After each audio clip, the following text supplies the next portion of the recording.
What's up mga ka-OFW? You good? Kamsa-kamsa Jude! No? Ay, ngayon ako nakapasok dito sa kamsa-kamsa na to. Ito pala yung tinatawag nilang kamsa-kamsa. Tunay nga, tunay! Tunay, kamsa-kamsa nga ito. Ibig sabihin, 5-5 lang. Pero 575 siya. Sa totoo lang, 575. Pero lahat na ng items ang dami.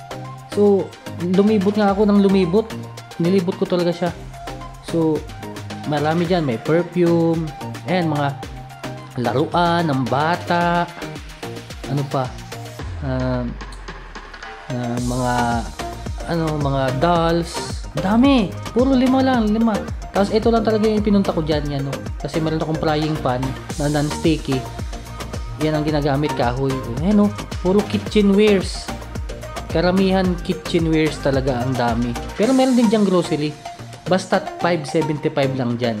Ilalagay ko yung location kung saan yan matatagpuan. Nandito lang yan sa may King Abdullah King Abdullah Road.